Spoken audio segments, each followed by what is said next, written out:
సంగారెడ్డి జిల్లా అందోల్ నియోజకవర్గంలోని అందోల్ పుల్కల్ మండలాల్లో భారీ వర్షం కురిసింది. జోపేట పట్టణంలో ఈ రోజు సాయంత్రం కురిసిన భారీ వర్షం మొదట చిరుజల్లులతో మొదలైన వాన కుండపోతగా మారింది. దీంట్లో రోడ్లన్నీ జలమయమయ్యాయి. లోతట్టు ప్రాంతాలు నీటితో నిండిపోయాయి. పోచమ్మ దేవాలయం రహదారి, బస్టాండ్, బసవేశ్వర చౌరస్తా, గౌని చౌరస్తా రహదారులు చిన్నపాటి జలాశయాలను తలపించాయి. పలు ప్రాంతాల్లో డ్రైనేజీలు పొంగి జలాశయంగా మారాయి. ప్రధాన రహదారికి ఇరువైపులా సరైన మురుగు కాలాలు లేకపోవడంతో వర్షం నీరు పోవడానికి ఆస్కారం లేక రహదారులపైన నీటి ప్రవాహం కొనసాగింది. రాష్ట్ర వైద్య ఆరోగ్య శాఖ మంత్రి దామోదర రాజనరసింహ ఇలాకాలో మున్సిపల్ అధికారుల వైఫల్యం కొట్టొచ్చినట్టుగా కనిపిస్తుంది. మంత్రి దామోదర జోపేట పట్టణ అభివృద్ధిపై ప్రత్యేక దృష్టి సారిస్తుంటే మున్సిపల్ అధికారుల నిర్లక్ష్య వైఖరి మారడం లేదని స్థానికులు ఆరోపిస్తున్నారు. వర్షాకాలం వచ్చిందంటే చాలు పట్టణ ప్రజలు బెంబేలెత్తిపోతున్నారు. ప్రధానంగా జోపేట పట్టణంలోని డ్రైనేజీ వ్యవస్థ లేకపోవడంతో వరద నీరు పట్టణ పురవీధులను ముంచేస్తూ వ్యాపార సముదాయాలను చేరుతున్నాయని అంటున్నారు.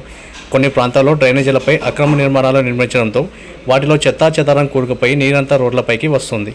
జోపేట పట్టణంలోని నాలాలపై అక్రమ నిర్మాణాలు ఆక్రమణలు పెరగడంతో నీటి ప్రవాహానికి ఆటంకం ఏర్పడి రోడ్లపైకి నీరు వచ్చి చేరుతుంది.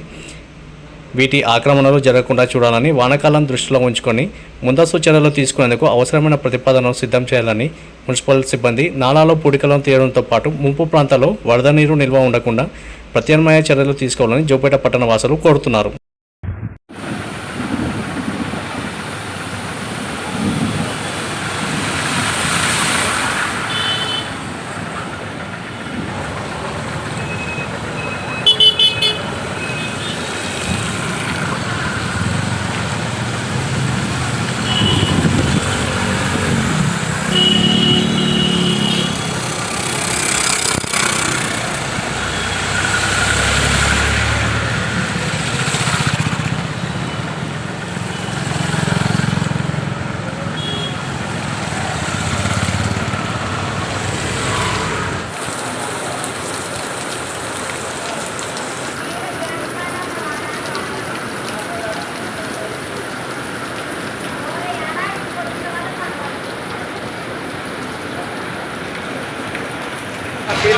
ఏం లేదు ఆడ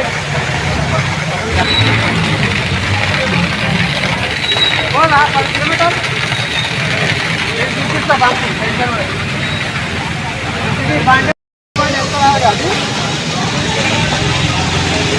పంపించి వాట్సాప్ ఆన్ చేయి.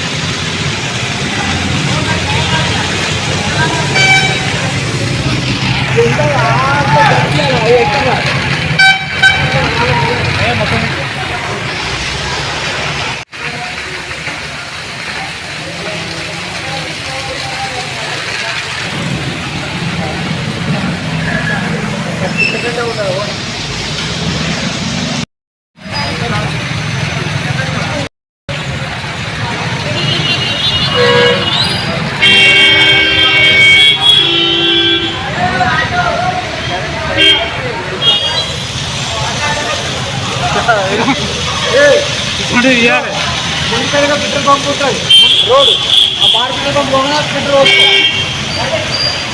3 కిలోమీటర్లు అవుతుంది.